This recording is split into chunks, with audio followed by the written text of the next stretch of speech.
Muy buenos días a todos. Gracias por conectarse con puntualidad. Vamos a iniciar en aproximadamente un minuto para dar la oportunidad a las personas que aún están ingresando a la sesión.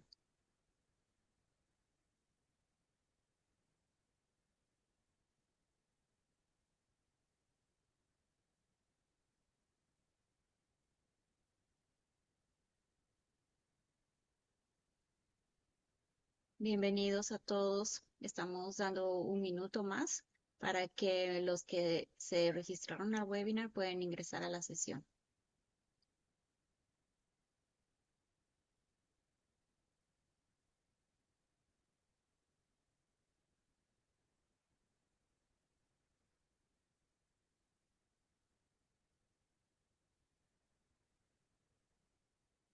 ¿Me pueden confirmar si están viendo mi pantalla en forma de presentación? Así es. Sí. Listo.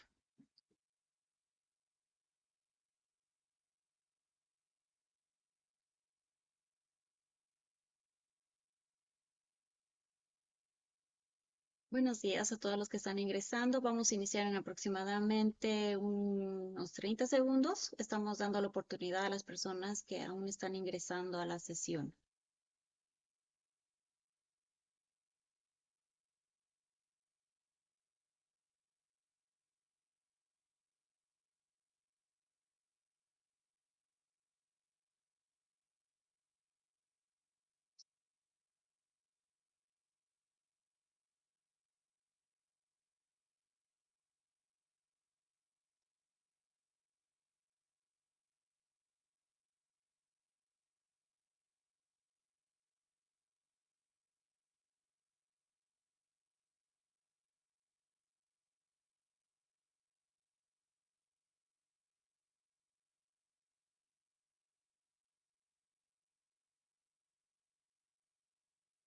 Creo que estamos listos para iniciar. Tenemos mucho que compartir el día de hoy, así que es mejor que iniciemos. Buenos días nuevamente a todos ustedes y muchas gracias por acompañarnos el día de hoy. Es realmente un verdadero placer contar con su presencia. Antes de comenzar, quiero informarles que este webinar está siendo grabado. En los próximos días, ustedes van a recibir un correo electrónico y si desean revisar la grabación o las presentaciones, van a poder solicitar respondiendo a ese mensaje. Tendremos además una sesión de preguntas y respuestas al final de la presentación. Pero si durante el webinar surgen dudas o comentarios, pueden escribirlos en el área del Q&A o en el chat, que seguramente van a encontrar en la parte inferior de sus pantallas. Son dos botones que están abajo de sus pantallas. Pero bueno, para quienes no me conocen, mi nombre es Melania López Videla, soy directora comercial en Mon Group y en nombre de todo nuestro equipo de Latinoamérica quiero darles la bienvenida a este webinar que lo hemos denominado Cómo expandir su empresa de tecnología a Guatemala. Hoy nos acompañan profesionales con amplia experiencia asesorando el proceso de expansión internacional y operación empresarial en toda la región. Omar Morales, abogado corporativo y experto en tributación internacional. Néstor Tawite, contador público y auditor, especialista en cumplimiento contable y financiero. Sabri Sofía Ruano, abogada y notaria pública. Juan Belis, abogado corporativo con experiencia en estructuras empresariales y acompañamiento a inversión extranjera. Hoy vamos a conversar sobre un mercado que muchas empresas tecnológicas aún están descubriendo, pero que se está posicionando muy silenciosamente como un hub tecnológico para operaciones regionales en Centroamérica. La idea de esta sesión es entregarle una visión práctica, no solo por qué Guatemala, sino también cómo entrar correctamente, ya sea con presencia local o mediante estrategias iniciales de expansión internacional alineadas con el crecimiento del negocio. Vamos a tener máximo una hora para conversar de esto y puede ser que mucha de la información que van a recibir sea un poco general, pero les invitamos a que nos escriban y vamos a agendar reuniones con ustedes para tener una asesoría personalizada. Entonces, ¿quiénes somos? Moon Group es una firma internacional de consultoría y asesoría legal con más de 40 años en el mercado. Contamos con presencia en todos los países de Latinoamérica, con un equipo de más de 250 profesionales locales y expertos en distintas ramas. Moon Group ofrece servicios legales. Trabajamos con abogados especializados en las principales áreas de la economía, recursos naturales, comercio e inversión nacional e internacional. También en asesorías legales de minería, medio ambiente, derechos de agua, impuestos, migración, laboral, etcétera. También ofrecemos el servicio de hosting o que internacionalmente es llamado servicios corporativos, que incluye representación legal, domicilio fiscal, servicios de contabilidad y otros servicios por demanda, como pueden ser registros de marca, back office, nómina, que es payroll, entre otros, ¿no? En el tema de servicios de internacionalización, es una asesoría inicial que ayuda a encontrar mejores soluciones para que usted expanda su negocio.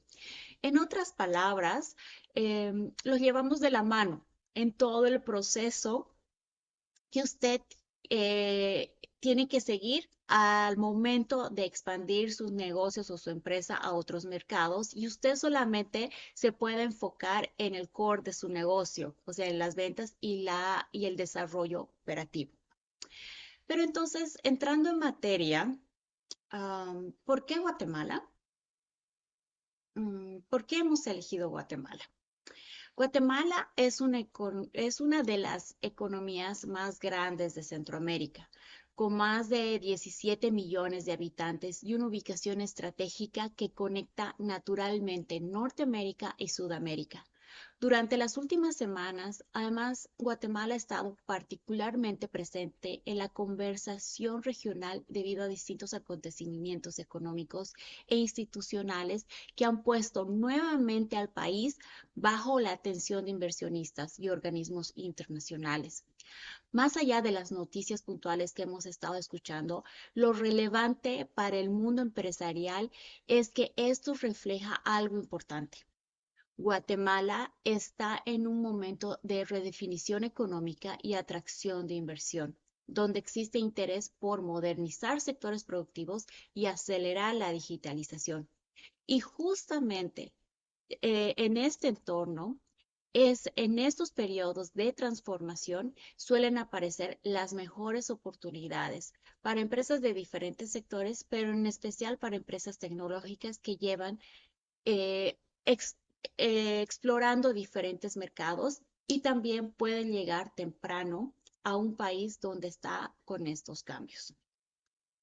Desde nuestra experiencia acompañando procesos de internacionalización en Latinoamérica, hemos visto que Guatemala presenta tres características especialmente atractivas para empresas de tecnología. Primero, un mercado en crecimiento con menor saturación competitiva en comparación con otros destinos tradicionales. Segundo, un capital humano joven y adaptable, con creciente participación en servicios digitales y operaciones remotas. Y tercero, la posibilidad de utilizar el país como una plataforma regional, permitiendo explorar Centroamérica sin necesidad de tener muchas o diferentes estructuras iniciales. Eso hace que muchas empresas comiencen evaluando el mercado incluso antes de tener su presencia física. Guatemala ha sido un país que ha demostrado crecimiento sostenido en desarrollo de software, servicios tecnológicos remotos, outsourcing digital y soporte bilingüe para todas aquellas operaciones internacionales que tal vez están pensando en un call center o servicios de atención al cliente.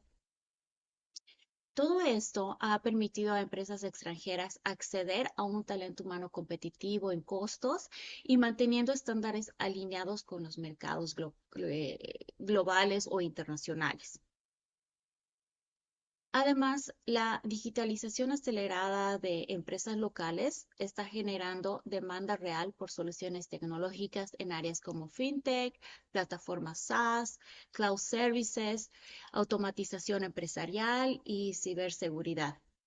Es decir, Guatemala no solo es un mercado consumidor, sino también un potencial centro operativo regional. Y aquí, pues, para nosotros y para nuestros clientes, aparece una pregunta clave que muchas empresas, ¿no? Que nuestros clientes se enfrentan cuando comienzan su proceso de internacionalización. ¿Cuál es el mejor momento para establecer presencia en un nuevo país y cómo hacerlo de manera adecuada? Bueno, lo que nosotros hemos visto en toda la experiencia en apoyo a estas empresas es que la expansión internacional no es una decisión comercial, es también una decisión estratégica que debe alinearse con el crecimiento real del negocio. En la práctica, las empresas suelen avanzar por etapas. Primero, entendiendo el mercado, luego consolidando relaciones comerciales, encontrando algunos clientes y finalmente estructurando una presencia local que permita operar de forma sostenible y segura. Y bueno, justamente ahí es donde una buena planificación hace la diferencia. Porque expandirse implica considerar aspectos muy fundamentales como definir la estructura corporativa adecuada, entender las obligaciones contables y operativas locales desde el inicio, proteger correctamente la tecnología y activos intangibles, planificar la movilidad de ejecutivos y equipos claves y asegurar que el crecimiento internacional se construya sobre las bases legales y tributarias sólidas. Estos elementos no son obstáculos, sino son herramientas que les van a permitir que la expansión de su empresa sea ordenada, sea escalable y sostenible en el tiempo. En el siguiente bloque, Omar Morales nos explicará cómo las empresas pueden operar internacionalmente mediante contratos transfronterizos, cuáles son las consideraciones claves para vender servicios desde su país de origen sin generar riesgos innecesarios. Y posteriormente, nuestro equipo en Guatemala va a profundizar los aspectos legales, migratorios, corporativos y contables que deben evaluarse cuando una empresa decide expandirse o establecer las operaciones locales. La idea, la idea, la idea es que al finalizar esta sesión, ustedes tengan una visión clara del camino completo de expansión, desde explorar el mercado hasta instalarse correctamente cuando el crecimiento lo justifique. Entonces, sin más, voy a dejar de compartir mi pantalla y voy a dar paso a Omar Morales, que nos va a hablar de todo este tema de los contratos transfronterizos, como indiqué. Adelante, Omar, por favor. Gracias, Melania. Buenos días. Agradecemos desde luego su presencia e interés en este webinar. Ahí debería estar mi presentación proyectada. Sí es. Yo les voy a hablar, como bien decía Melania, contratos transfronterizos y la tributación internacional se debe tener en cuenta cuando estamos realizando este tipo de operaciones. Partamos de la base que existen diferentes modelos operativos cuando uno decide operar internacionalmente. Esto, lo que ven aquí, está alineado con el Acuerdo General de Comercio de Servicios de la Organización Mundial de Comercio, que define las diferentes formas a través de las cuales se pueden prestar servicios.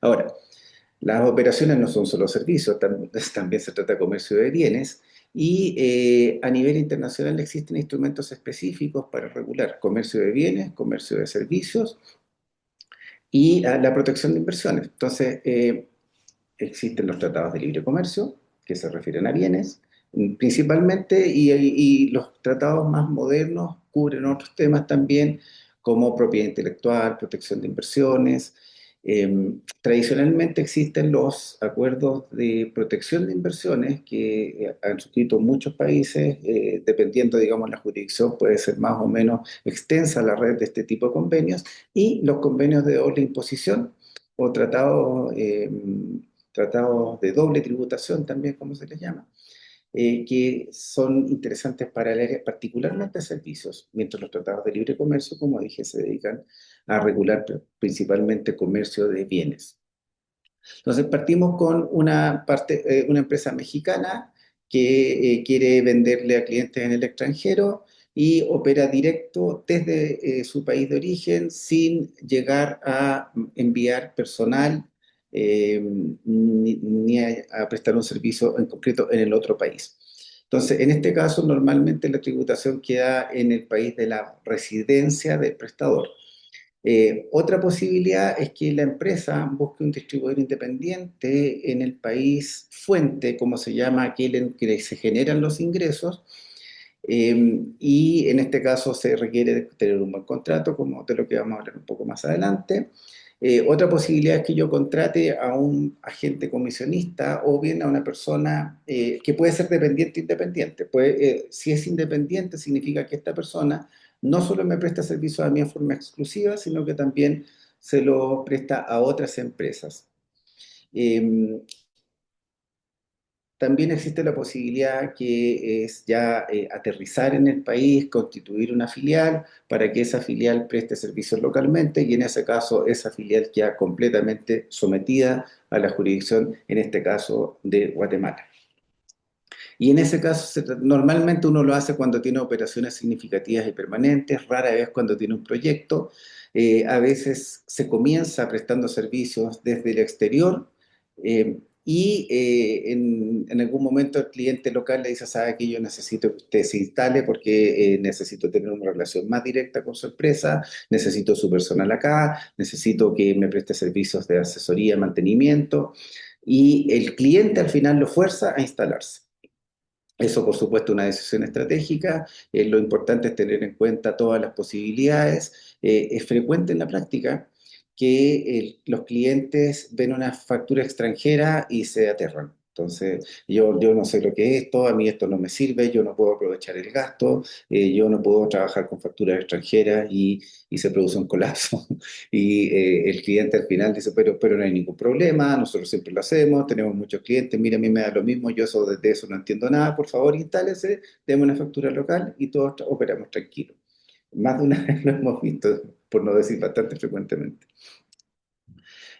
Ahora, eh, en la relación México-Guatemala es perfectamente posible operar desde el exterior, no solo con México, sino con cualquier otro país.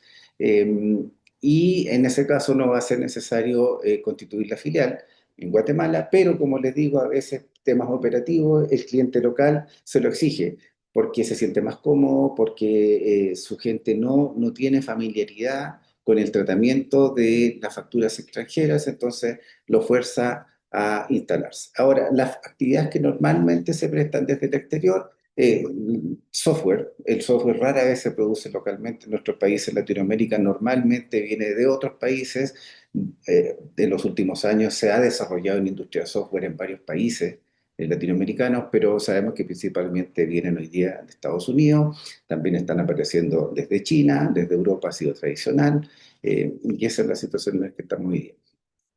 Consultoría técnica también. Es necesario a veces buscar capacidades en el exterior porque los profesionales locales no están en condiciones de prestar el servicio porque no tienen capacidad, no porque no sean capaces, digamos, técnicamente, sino comercialmente ya están saturados, no tienen cómo cubrir a esos clientes. Entonces, la empresa se ve forzada a buscar asesorías en el exterior y desde luego está también el tema del licenciamiento de propiedad intelectual que hoy día es ampliamente generalizado en el mundo, y eso implica el pago de royalties y esto tiene un tratamiento fiscal determinado que es importante tener en cuenta para no incurrir el cliente local en problemas tributarios con la autoridad tributaria local.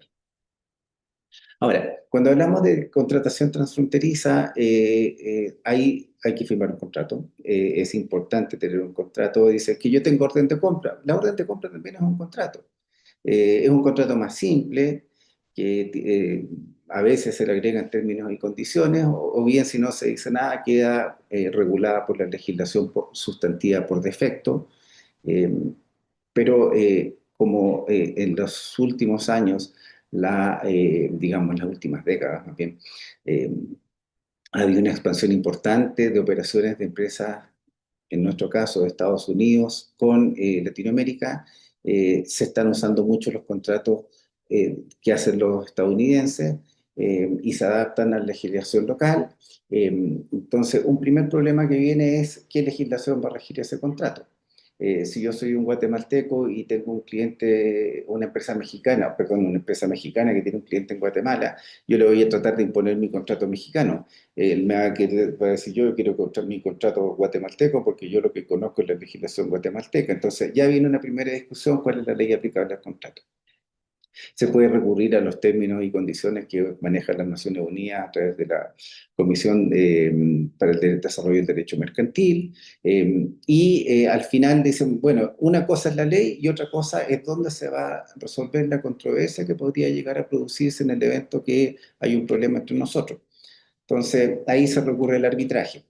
Hay centros de arbitraje en cada país que normalmente se consideran neutros, pero a veces la relación es más difícil. Dice, mire, yo no voy a aceptarle un arbitraje en Guatemala, el guatemalteco va a decir, yo no le voy a aceptar un arbitraje en México, entonces, ¿qué vamos a hacer? Busquemos un arbitraje en Miami, que no es poco frecuente que se utilice la jurisdicción estadounidense, ya sea Miami y Nueva York. Y ahí quedan todos tranquilos porque saben que va a ser un foro neutro en el que se va a dirimir esa controversia, eventualmente que ojalá no llegue a producirse, pero hay que prever la posibilidad de que suceda. Dentro de la redacción del contrato, definir precisamente el objeto, a qué me obligo, a qué no me obligo, limitaciones de responsabilidad, si es que llega a pasar algo, yo no voy a pagar más que tanto, no voy a responder de lucro cesante, porque si usted perdió un negocio porque yo hice algo mal, no le voy a pagar miles de millones de dólares por un negocio en el que yo me iba a ganar $100.000. Entonces, en ese sentido es muy importante estar bien asesorado por abogados de experiencia. También, desde luego, los términos de pago. Hay crédito, no hay crédito, es pago contado, yo no le paso nada mientras no me lleguen los fondos. Y hay que tener, desde luego, presente que los pagos internacionales normalmente están sujetos a retenciones en la fuente. Y podría haber también aplicación de tasas reducidas si existe vigente un convenio de doble imposición. Vamos a hablar un poquito más adelante de estos convenios de doble imposición. Ahora, las mejores prácticas, planificación contractual cuidadosa, para una empresa mexicana evitar presencia física en Guatemala, sobre todo porque no existe hoy día un convenio de doble imposición vigente. Hay un convenio de doble imposición firmado entre México y Guatemala, del que vamos a dar algunos detalles, que si estuviera vigente sería mucho más claras las reglas del juego. En el caso de que existiera el convenio, la duración de los proyectos es importante porque el plazo que uno puede estar presente cuando tiene que enviar personal o asesores a prestar servicios a un cliente, se puede generar lo que se llama un establecimiento permanente y eso tiene consecuencias tributarias relevantes que hay que tener en cuenta. También cuando hay un convenio de doble imposición vigente, vuelvo a repetir, es importante que se acredite que uno tiene derecho a usar ese convenio y eso se acredita mediante un certificado de residencia fiscal que acredita, por ejemplo, que la empresa mexicana es residente fiscal en México y por lo tanto, como tal, puede aprovechar los beneficios de ese convenio. Esto es similar a un certificado de origen de un tratado de libre comercio. Cuando usted vende bienes de un país a otro bajo un tratado de libre comercio, le dice, ¿y cómo sé yo que ese bien se produjo en Guatemala? ¿Cómo sé bien que se produjo en México? Y por lo tanto va a tener reducción de aranceles. Y eso se acredita con un certificado de origen. Aquí el símil sería en un convenio de doble imposición el certificado de residencia fiscal. Otro concepto que es importante en en las operaciones internacionales son los precios de transferencia, pero esto aplica para empresas relacionadas. Hay que mantener documentación de soporte por una eventual fiscalización, eso por lo menos 7 años, y por supuesto, ideal contar con asesoría especializada en las dos jurisdicciones que están involucradas. Hay que realizar un due diligence o de diligencia debida de las contrapartes, quién es mi cliente, cuál es su calidad crediticia, está al día en el pago de sus deudas. Esa verificación es importante, es indispensable, sobre todo cuando se opera crédito. Si usted está operando contado, en realidad no, pero en las operaciones internacionales es bastante frecuente operar a crédito, sea a corto plazo o largo plazo, pero rara vez es pago contado. Eh, Verificar la situación de cumplimiento tributario, en este caso del SAT de Guatemala, si fuera una empresa mexicana, un análisis financiero también. Ahí depende de la operación que se va a realizar. Dice, yo, ¿por qué le tengo que prestar a usted, a pasar a usted mis balances si usted me está vendiendo $100.000, ¿no? O yo lo voy a comprar, o me va a comprar a mí $100.000, eso no le paso mis balances. Ahora, si es un cliente que me va a pagar millones de dólares en el año, parece que me puede convenir entregar esa información por muy confidencial que sea. Y bueno, desde luego hay que tener en cuenta los riesgos reputacionales siempre que uno está operando transfronterizamente. Ahora, pasamos a hablar generalidades del sistema tributario de Guatemala. Tiene la característica de ser territorial. Eso significa que los residentes en Guatemala solo pagan impuestos por rentas de fuente local generadas dentro de Guatemala, y si se generan en fuente extranjera, normalmente no deberían tener tributación. Por lo mismo, si usted pagó impuestos en el extranjero y trae una renta a Guatemala, Guatemala le va a decir, yo que tengo que ver con esos impuestos, problema suyo, usted me está pagando impuestos por las rentas locales, yo no le puedo dar crédito por eso, porque en general cuando existen estas operaciones transfronterizas que se pagan impuestos afuera, hay dos opciones. Le permito yo deducir de los impuestos que me va a pagar en Guatemala los impuestos que pago en el extranjero, que se llama el sistema de crédito, o bien ignoro que usted percibió rentas extranjeras y los impuestos que haya pagado en el extranjero son problema suyo, yo no tengo ni que enterarme. Guatemala se caracteriza por un sistema territorial puro, que es la regla general de Centroamérica, y vamos a hablar ahora del convenio de doble imposición del que ya les venía adelantando algo. Se firmó el año 2015, no está vigente a la fecha. No es tan raro que pasen 10 años sin que un convenio o un tratado internacional entre en vigencia. El caso de Chile, por ejemplo, con Estados Unidos, tuvo casi 15 años un convenio firmado que no entraba en vigor. Y cada vez que se hacía una reforma fiscal en Chile, habían reglas especiales para tratar, para tratar la relación con Estados Unidos, porque se esperaba que ese convenio entrara en vigor y, como les digo, llegó hace más o menos 15 años hasta que entró en vigor hace un par de años atrás. El ámbito de aplicación de este convenio de doble imposición, que repito, no está vigente y esperamos que llegue a estar vigente para tranquilidad y conveniencia de todos los que realizan operaciones transfronterizas entre México y Guatemala, son residentes. Ya les mencioné la importancia de ser residente y qué significa esto. ¿A qué impuestos aplica? Los impuestos sobre la renta, no aplica el IVA.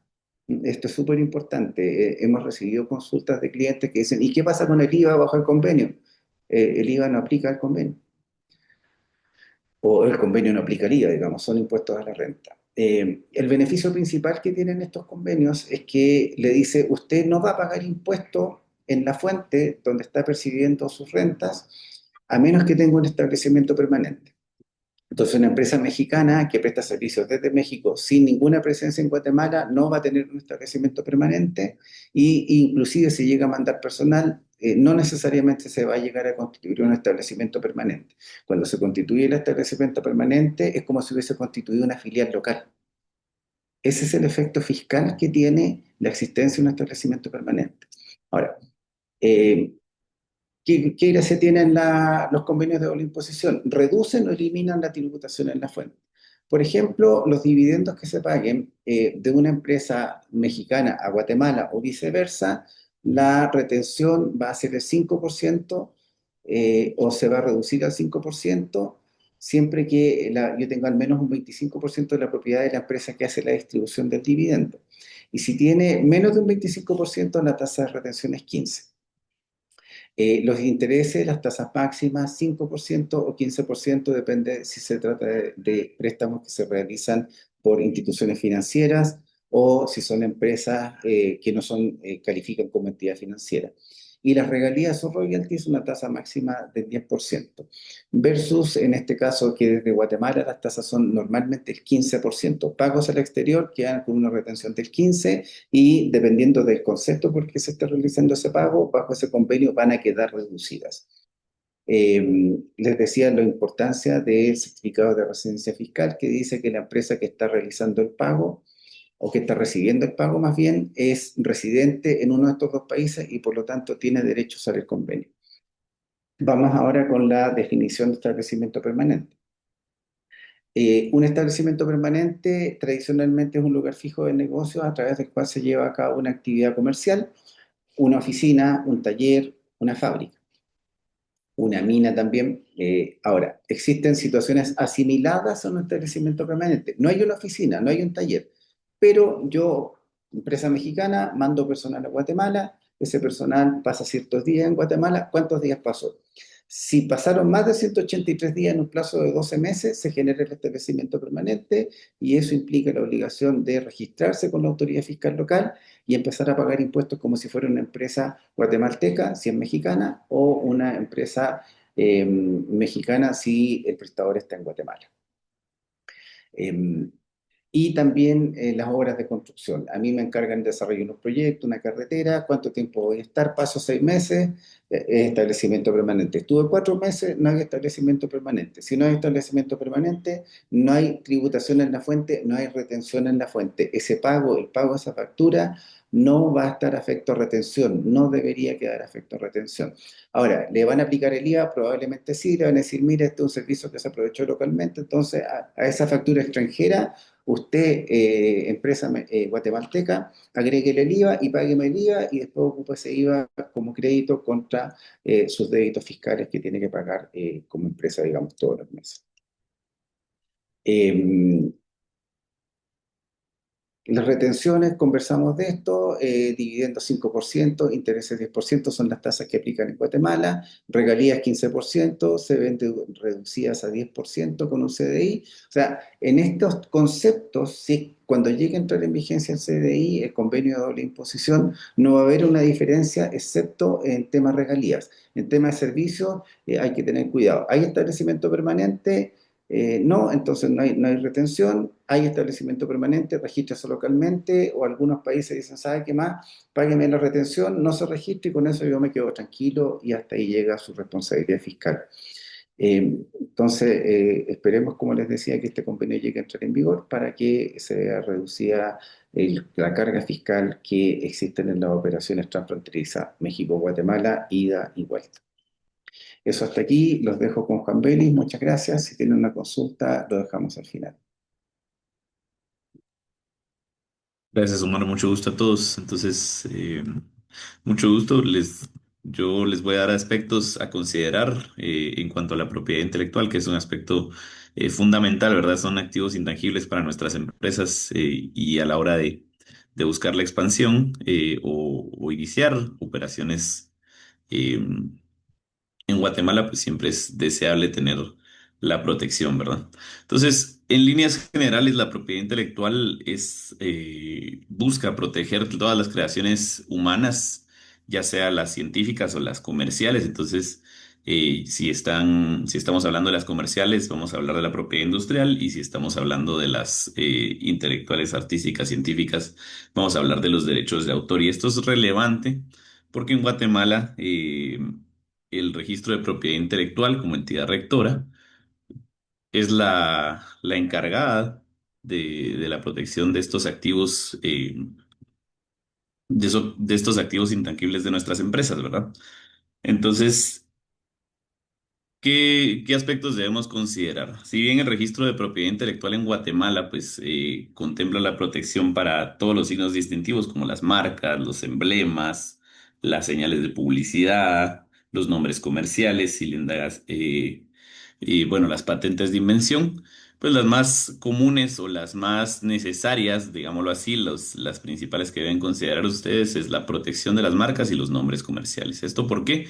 Porque las marcas, como bien sabemos, protegen nuestros productos y nuestros servicios, aquello que nosotros vamos a introducir al mercado guatemalteco a la hora de una expansión, ¿verdad? Y por otro lado, nuestro nombre comercial que identifica nuestra empresa o pues nuestro establecimiento con el cual vamos a tener las operaciones. Y lo importante de ello es que si no registramos la marca y el nombre comercial, no podemos luego reclamar la exclusividad sobre estos, ¿verdad? Entonces, siendo un activo intangible tan importante, siempre previo al inicio de las operaciones y lanzar al mercado nuestros productos, se considera necesario la inscripción de las marcas y los nombres comerciales para evitar luego tomar acciones procesales para reclamar esta exclusividad que nosotros desde ya tenemos, ¿no?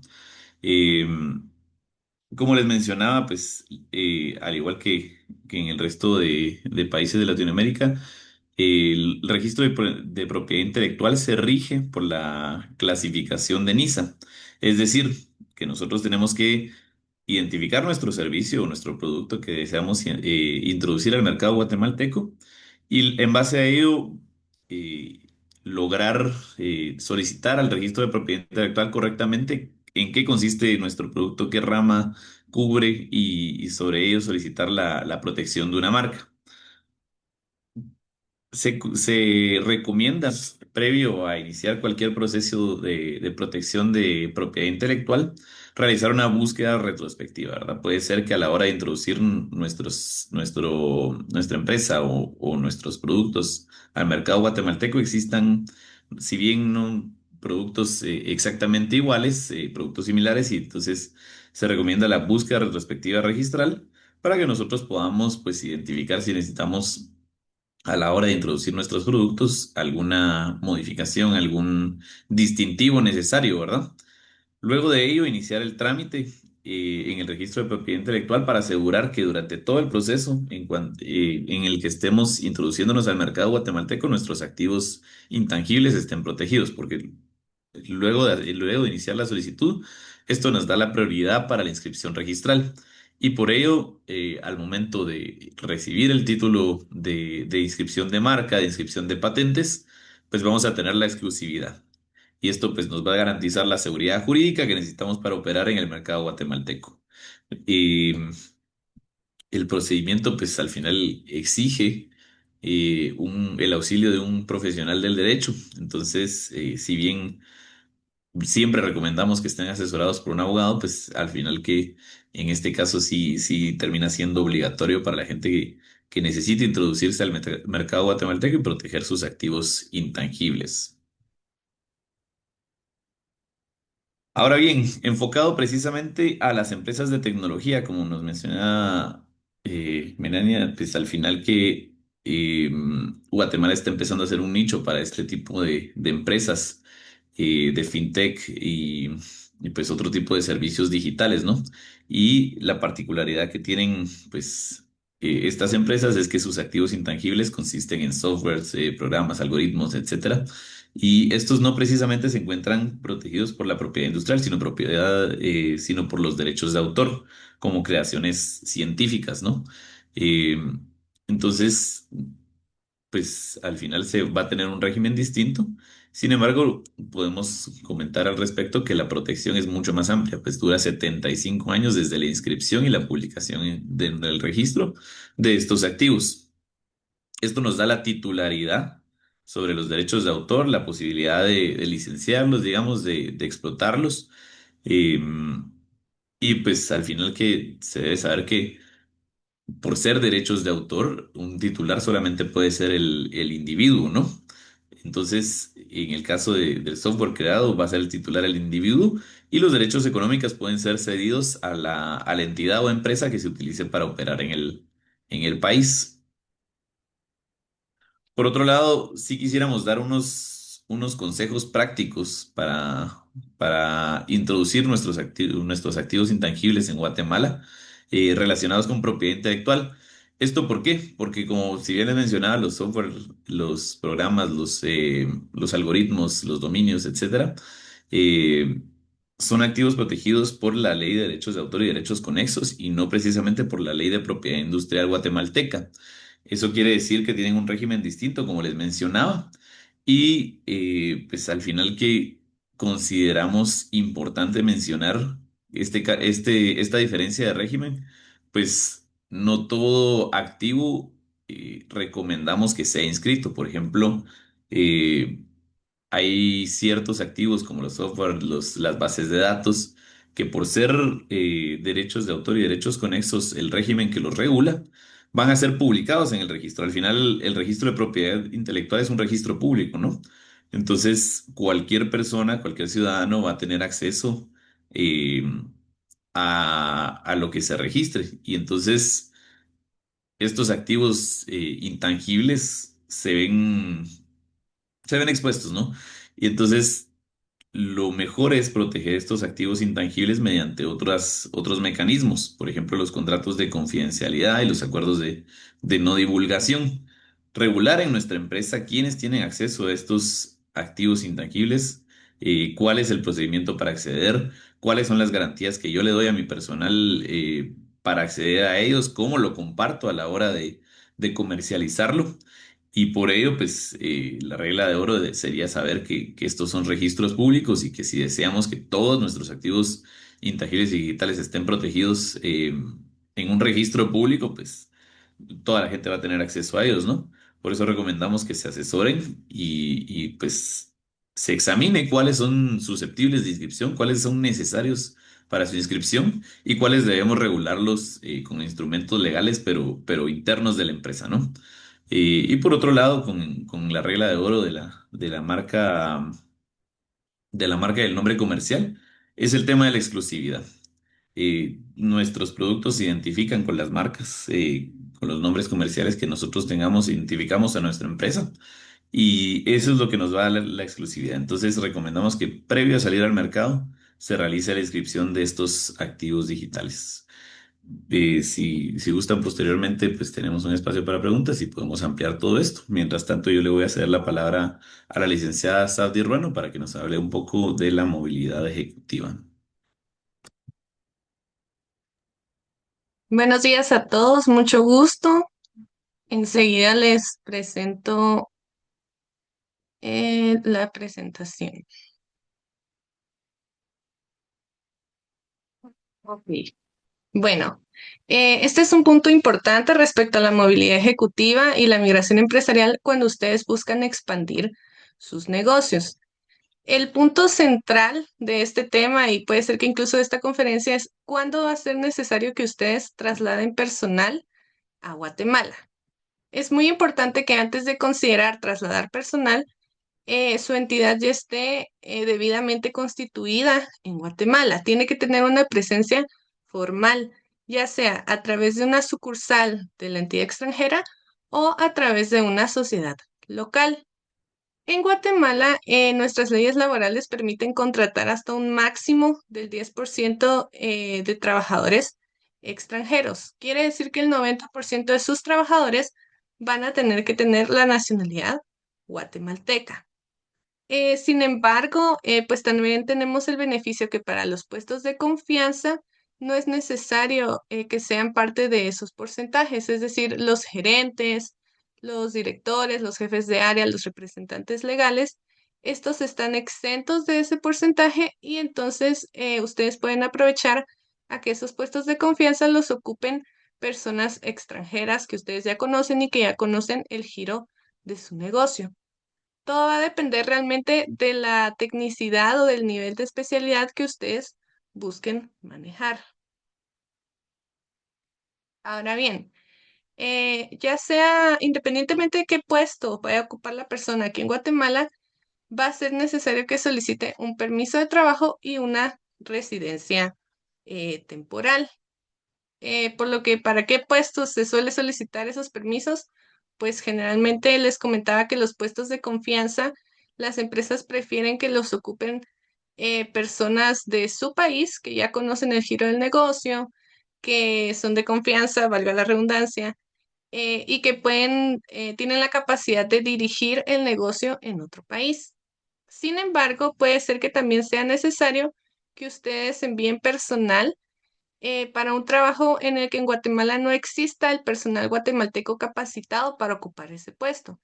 Esas personas, aunque vayan a tener la calidad de un trabajador normal, también necesitan solicitar un permiso de trabajo.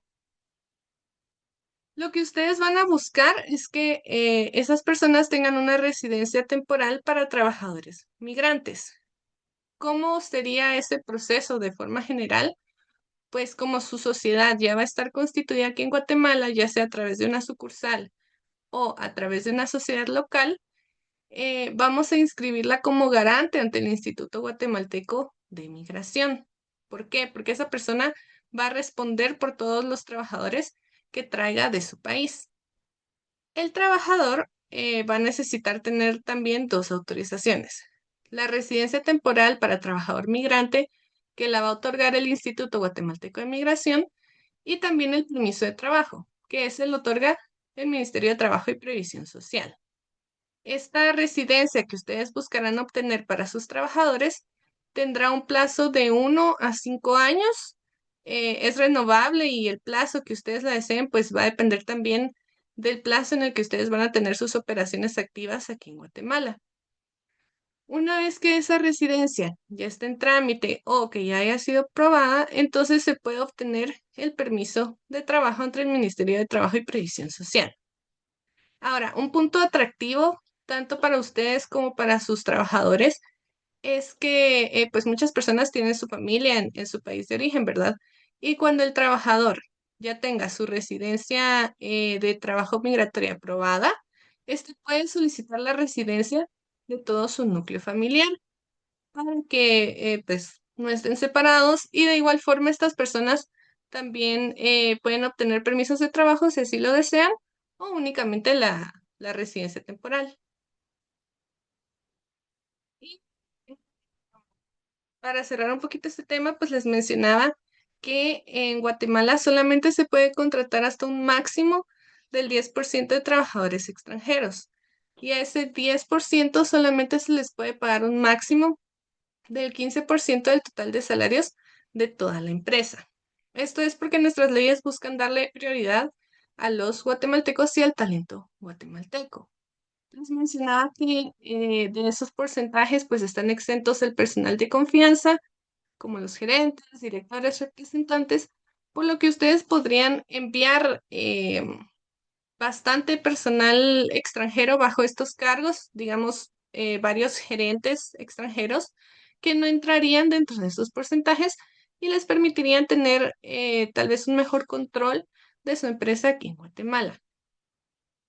Por último, pues algo muy importante es que al trabajador extranjero, ya sea personal de confianza o un trabajador normal, solamente se le va a poder incluir en la planilla de la empresa para el pago de salarios hasta que éste tenga la resolución del permiso de trabajo extendida por el Ministerio de Trabajo y Previsión Social.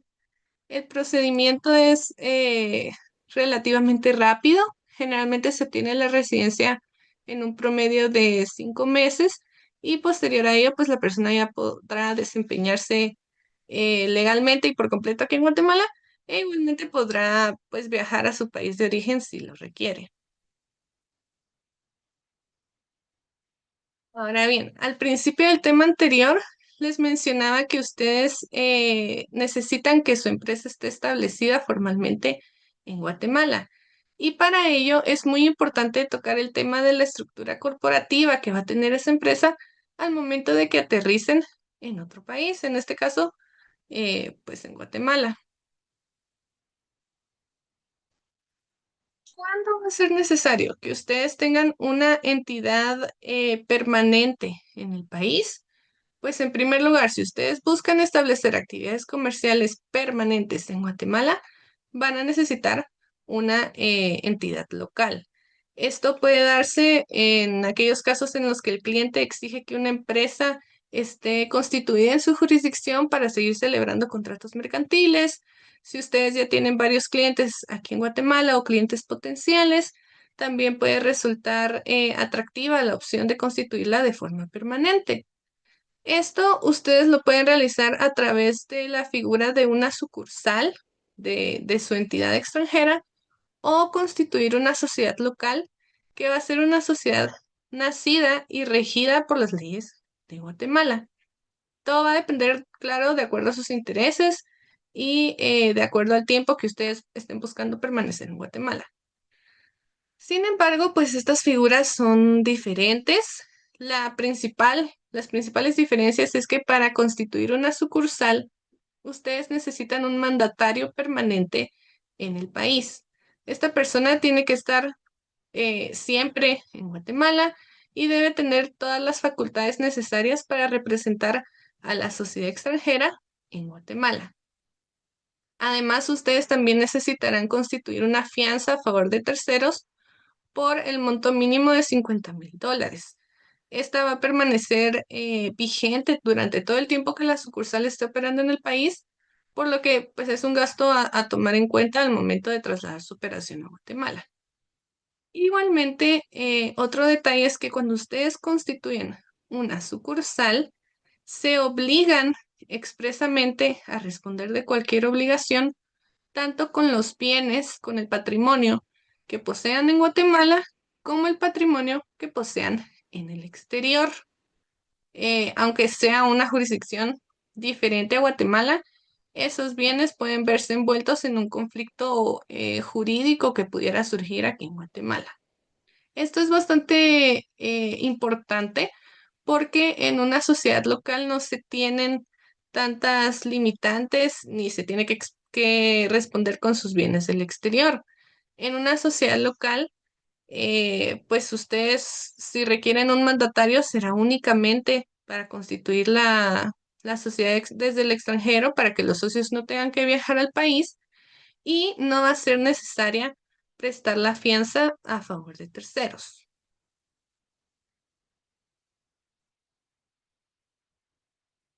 Ahora bien, en Guatemala nosotros tenemos varios tipos de sociedades mercantiles, pero la más común, especialmente para las empresas en tecnología, son las sociedades anónimas. Las sociedades anónimas tienen el atractivo que su responsabilidad es limitada. Es lo que les comentaba anteriormente. Los accionistas van a responder únicamente hasta el monto de sus aportaciones y con los bienes de la entidad. Esto quiere decir que el patrimonio personal de los socios va a estar protegido y bajo ningún concepto se va a tocar si llegara a surgir un problema legal con la entidad. Es otra de las diferencias con la sucursal, ¿verdad? Con una sociedad anónima local, si llegara a haber algún problema con la entidad, pues la entidad va a responder únicamente con su patrimonio, con los bienes que tenga a su nombre en Guatemala. No será necesario tocar los bienes que tengan en el extranjero bajo las sociedades extranjeras que ustedes ya posean. Una sociedad anónima también facilita mucho la atracción de inversión y de accionistas, ya sean accionistas extranjeros o accionistas guatemaltecos, lo cual da una perfecta escalabilidad del negocio. Este modelo de sociedad es adecuado para empresas que tienen planes de crecimiento, porque aunque al principio ustedes abran únicamente una empresa a nombre de esa sociedad, pues la verdad es que es una figura mercantil que les permite seguir creciendo con el tiempo, abrir las empresas que ustedes consideren necesarias, adquirir inmuebles si ya están buscando una opción más permanente en Guatemala, etcétera. Igualmente, pues esta figura da bastante flexibilidad en la estructura accionaria y también en la estructura interna administrativa de la entidad. Ustedes tienen la facultad como socios de emitir distintas clases de acciones, que estas acciones pues pueden tener derechos o obligaciones especiales y esta estructura accionaria también la pueden modificar con relativa facilidad. Ya es un proceso privado en el que el registro mercantil pues no va a tener mayor injerencia. Finalmente, pues es importante recalcarles que al aperturar una sociedad anónima de manera local, el público en general y sus clientes van a tener una mayor percepción de formalidad y confianza en el negocio. Esto es muy importante porque, pues, para las empresas en tecnología, generalmente el producto que entregan muchas veces es intangible, es una licencia, es un software, es un dominio, y entonces a las personas les genera más confianza saber que detrás de ello está una empresa formalmente constituida, que tiene una sede en Guatemala, es decir, cualquier problema, no tienen que ir a buscarlos a su país, sino que pueden hablar directamente con su personal aquí en Guatemala, lo cual pues al final termina trayendo también a más clientes. Finalmente, de forma general, ¿qué proceso tendrían que seguir ustedes para constituir una sociedad anónima, especialmente en el ámbito de la tecnología, para crear sus estatutos, si se necesita algún poder? Pues de igual forma que con las marcas, como comentaba el licenciado Vélez, lo primero que se realiza es una búsqueda retrospectiva del nombre que ustedes quieren asignarle a la sociedad anónima. Esto es porque en Guatemala no se pueden repetir los nombres de las sociedades anónimas, entonces si ya está ocupado ese nombre aquí, tendrán que denominarla de otra forma. Y si ninguna otra sociedad lo tiene, pues igualmente se tendrá el respaldo del registro mercantil de que el nombre está libre. Una vez que ya tengamos esa certeza sobre el nombre, pues los accionistas podrán proceder a elaborar los estatutos bajo los cuales se va a regir su sociedad. Esos estatutos estarán incluidos en la escritura pública de contrato de constitución de sociedad anónima. Esta escritura, un detalle importante es que la tienen que firmar todos los socios. Si los socios no desean o no pueden viajar a Guatemala para firmar esa escritura, entonces ustedes pueden otorgar un mandato desde el extranjero para que una persona aquí en Guatemala los represente en esa firma y en todo el proceso de constitución de la sociedad. Otro punto a tomar en cuenta es que muchas veces en este punto es necesario crear una cuenta bancaria de la sociedad que se encuentra en formación. Esto es únicamente cuando el aporte dinerario de los socios excede los 2.000 quetzales. Si los aportes dinerarios no exceden 2.000 quetzales o únicamente se dieron aportes no dinerarios, entonces en este punto no es necesario crear esa cuenta bancaria, sino que puede realizarse hasta el final, cuando la sociedad ya esté formalmente inscrita. Es un punto importante porque al momento de ustedes otorgar un mandato para que otra persona firme en su nombre la creación de la sociedad, también tiene que incluir el mandato esa facultad de crear la cuenta bancaria si es que ustedes realizarán aportaciones dinerarias mayores a 2.000 quetzales. Finalmente, pues todo el expediente se ingresa en el Registro Mercantil General de la República para su inscripción y cuando el proceso concluya, ustedes van a obtener varios documentos. Van a obtener la patente de su sociedad, van a obtener la patente o patentes de la empresa o empresas que hayan inscrito a nombre de la sociedad. De igual forma, se les va a entregar el número de identificación tributaria de la entidad y los stickers que la Superintendencia de Administración Tributaria exige para los libros contables. Cuando su sociedad ya esté formalmente constituida, de manera interna ustedes podrán emitir los títulos de acciones de la sociedad y aperturar los libros corporativos que sean necesarios, es decir, los que ostenten la calidad de accionista van a tener que tener ese título de acción original y van a tener que estar inscritos en el libro de registro de acciones de la entidad para ejercer todos los derechos y obligaciones de su calidad de accionistas. Bueno, hasta aquí llegaría yo. Los voy a dejar con Néstor Tagüite, que es un contador público y auditor. Él les va a explicar un poco acerca de eh, la contabilidad que ustedes van a tener que tomar en cuenta para expandirse a otro país y la atracción que eso tiene de abrir su empresa aquí en Guatemala. Gracias. Muchas gracias, Sandy. Buenos días a todos. Les voy a presentar lo que es hablar un poco de lo que es em,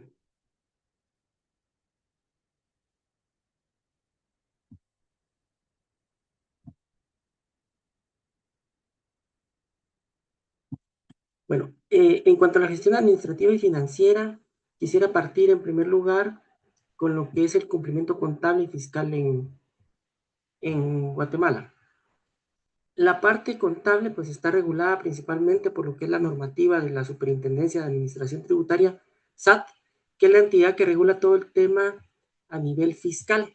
ellos tienen una normativa en cuanto a cumplimiento de impuestos, reglamentos en cuanto a deducibilidades o no, que están incluidas tanto en la ley del impuesto sobre la renta, que es la que se muestra, como en la ley del IVA. Asimismo, tenemos el Código de Comercio, que esta regula toda la parte de los comerciantes, y el Código de Trabajo, que está relacionada en cuanto a una entidad pues tenga personal local inscrito. Este código pues trata varios temas en cuanto a la regulación de ellos. Por otra parte, pues tenemos las principales obligaciones contables que tendrían que tener. En primer lugar, una contabilidad formal y presentación de estados financieros. Asimismo, se deben de tener declaraciones mensuales de IVA, declaraciones trimestrales, mensuales o anuales del ISR, que eso lo voy a explicar un poquito más adelante. También en Guatemala pues ya estamos en lo que es la facturación en línea, en electrónica. Existen también retenciones fiscales que dependiendo el tipo de contribuyente que sea la sociedad, pues va a estar afecta o no a estas retenciones. Y existen riesgos de incumplimiento, como por ejemplo multas, ajustes fiscales, cierres temporales que se puedan dar. Si nos metemos en materia de lo que son los regímenes tributarios en Guatemala, pues tenemos inicialmente lo que es el impuesto al valor agregado o el IVA. En esta sección tenemos dos regímenes, uno el pequeño contribuyente y otro el régimen general. Y por otro lado tenemos el impuesto sobre la renta, que está enfocado de igual forma en dos opciones, una el simplificado sobre ingresos y el otro sobre utilidades de actividades lucrativas.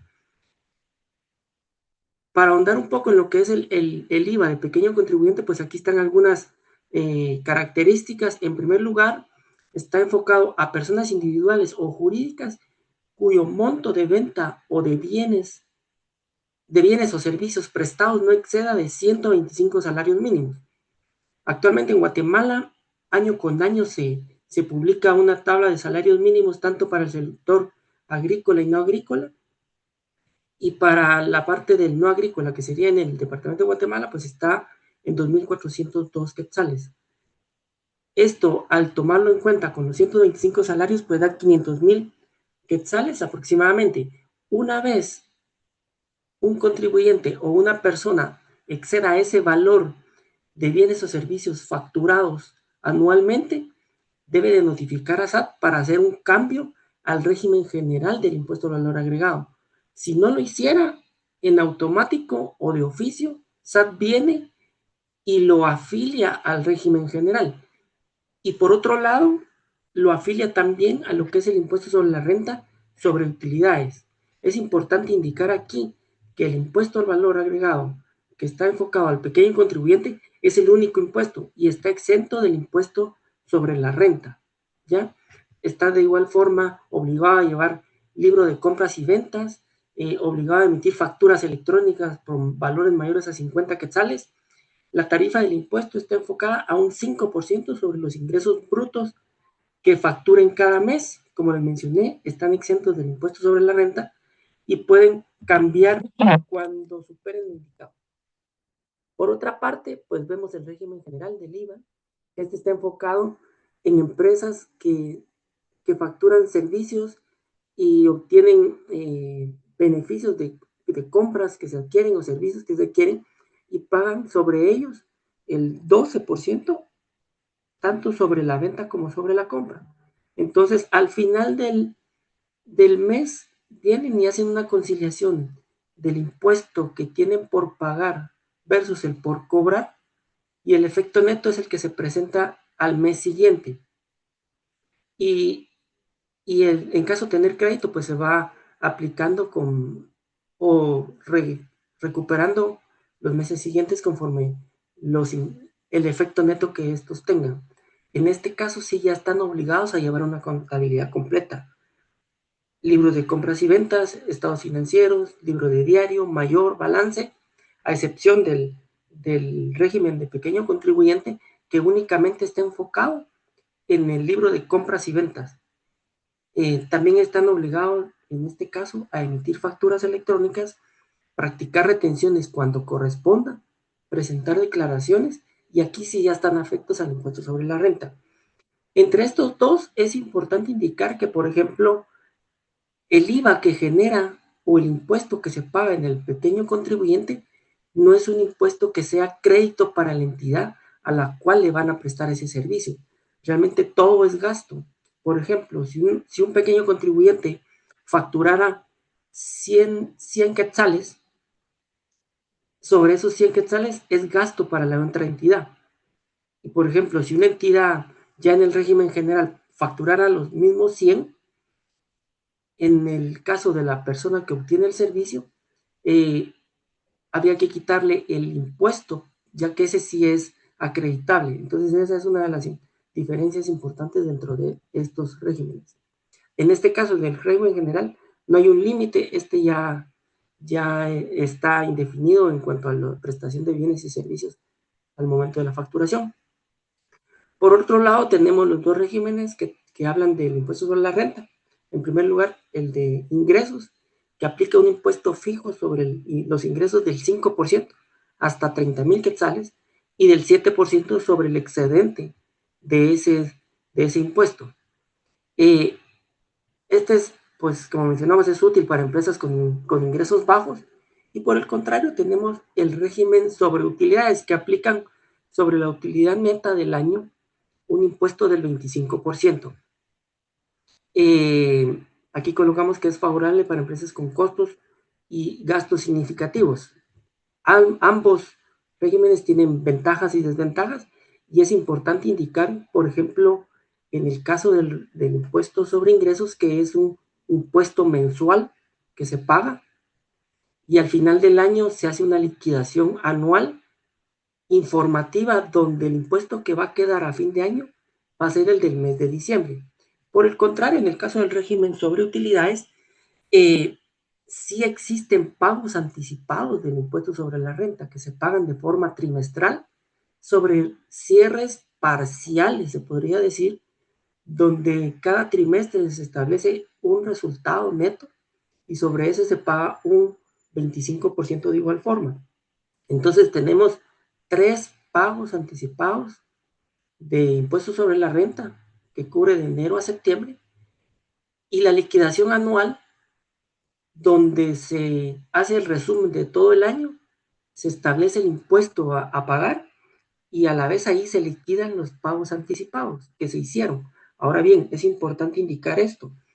Si en algún momento estos pagos que se hicieron trimestralmente son mayores al impuesto que se determina anualmente, ese impuesto remanente no se puede acreditar a otros impuestos en años siguientes. Por el contrario, la administración tributaria lo que solicita es que esto sea solicitado directamente a ellos, y entran en un proceso de fiscalización, auditoría por parte de SAT. Entonces, muchas empresas tratan la manera de ir regularizando sus utilidades trimestralmente para no tener un excedente, porque si no se ven afectos a tener una revisión de parte de auditoría a fin de año o cuando la entidad solicite estos créditos. Y hay casos en los cuales yo he visto que las entidades, por evitarse este tipo de auditorías, lo que hacen es mejor trasladar ese excedente a resultados, como un gasto no deducible. Por, por, por último, tengo también impuestos de solidaridad. Este aplica cuando está uno inscrito en el régimen de utilidades. Este va de la mano, de igual forma, trimestralmente, y se pagaría, por ejemplo, las entidades que se inscriban hasta un segundo año comenzarían a aplicar, y estarían afectos si las entidades obtienen un margen bruto superior al 4% de los ingresos. Una vez esto sea superior, automáticamente el ISO ya tiene un efecto de pago. ¿Y cuáles son los tipos impositivos? En primer lugar, está enfocado a un 1% y toma de base la cuarta parte del activo neto o bien el ingreso bruto. La cuarta parte del ingreso bruto. El que sea mayor de estos dos, sobre ese se paga el impuesto de solidaridad de forma trimestral. Existen dos escenarios. Se puede acreditar al ISR o viceversa. El ISR trimestral se puede acreditar a este. Por lo general se toma la primera opción y es algo importante aquí. El ISO, en este caso, sí tiene un tiempo más largo de vigencia. Este tiene hasta 3 años de vigencia para poder acreditarse. Entonces, muchas ocasiones estos van sirviendo como de colchón, se podría decir, para ir abonando al ISR tanto trimestral como al ISR anual. Y por último, tengo lo que es la administración de nómina y seguridad social. Cualquier entidad en Guatemala que ya tenga un empleado, pues está obligado a estar inscrito o afiliado al Instituto Guatemalteco de Seguridad Social, o el IX, como localmente se le llama. Debe de afiliarse, obtienen un número de afiliación y deben de presentar una planilla de forma mensual. Deben de atarse también a lo que es el salario mínimo. Obviamente en entidades a veces el salario es mucho mayor, pero no debe de bajar del mínimo, y están afectos, dependiendo del rango salarial que tengan, a retención en el impuesto sobre la renta sobre empleados, que de igual forma se debe de presentar a la administración tributaria. Existe una gestión de nómina, cálculo salarial, horas extras, bonificación, incentivo, aguinaldo y bono 14. Y algunas liquidaciones de personal que se deberán de hacer. Entonces, aquí en términos generales, el impuesto que se retiene al empleado está enfocado a un 4.83%, y por otro lado, la entidad paga un 12.67% de este impuesto al IX, para que pueda seguir regulada con este instituto. Creo que de mi parte eso es todo, Melania. Te cedo la palabra. Muchas gracias. Muchas gracias a todo el equipo por sus presentaciones. Realmente hemos abarcado bastante información, hemos revisado distintos aspectos legales, tributarios, corporativos, operativos, contables. Bueno, que todo esto forma parte del proceso de expansión a este mercado, ¿no? Y probablemente muchos de ustedes están preguntándose, bueno, o diciendo, todo esto suena súper interesante, pero ¿por dónde empiezo, verdad? Bueno, aquí es donde el concepto de soft landing empresarial entra en juego, ¿no? Soft landing significa simplemente aterrizar en un nuevo país de manera ordenada y acompañada. Expandirse internacionalmente no se trata de llegar solo y aprender por ensayo y error, sino se trata de contar con apoyo local que permita tomar buenas decisiones desde el inicio. Un proceso de soft landing ayuda a entender el mercado, cumplir correctamente con las normas locales y estructurar toda la operación paso a paso, avanzando con lo más importante, con seguridad, mientras ustedes están enfocados en el core de su negocio para poder hacer crecer su negocio en este nuevo mercado. Es similar a cuando uno llega a una ciudad nueva, por ejemplo, uno cambia todo, pero no cambia todo desde el primer día. Necesita orientación para moverse correctamente, ¿no? Algo importante que vemos en empresas que creen que deben tener todas las respuestas antes de expandirse es que en realidad lo más importante es contar con un equipo adecuado, ¿no? Entonces, hoy quisimos mostrarles justamente eso, que expandirse hacia Guatemala es posible. En este momento, Guatemala está en una transición muy interesante para las empresas, empresarios que quieren que ven con visión empresarial a un mercado, ¿no? Con una estructura adecuada, el país puede convertirse en una plataforma muy interesante para este crecimiento regional, y ustedes vean Guatemala como el puente para atender otros mercados. Entonces, con respecto al tiempo y respeto del tiempo de todos, vamos a estar recibiendo sus respuestas únicamente de forma escrita. Eh, muchas gracias por sus comentarios. He visto que han entrado algunas preguntas. Vamos a estar respondiendo a esa pregunta del tema tributario por Gmail. Estamos tomando todas sus notas y en este momento yo estoy anotando mi email en el chat para que me puedan escribir y nosotros con mucho gusto vamos a responder sus preguntas en línea, escritas, o podemos tener una reunión virtual inicial por si ustedes tienen una consulta muy concreta. Más bien, muchísimas gracias por su tiempo. Mi correo está en el chat, como dije, melania.lopez@monroe.com, si lo escribí bien. Entonces, muchísimas gracias a todos por su tiempo. Muchas gracias, Juan, Sabri, Omar, Néstor. Muy interesante todo lo que nos compartieron. Y pues vamos a estar viendo las preguntas que nos va a estar enviando los empresarios y ver si en las próximas semanas tenemos que tener algún otro webinar de algún tema que pues ellos tengan alguna consulta, ¿sí? Muchísimas gracias a todos. Nuevamente, muchas gracias por acompañarnos el día de hoy y que tengan un excelente día. Muchas gracias, que tengan buen día. Hasta luego. Buen día. Hasta luego. Buen día, que todo les salga bien. Buen día a todos, un gusto. Gracias a todos.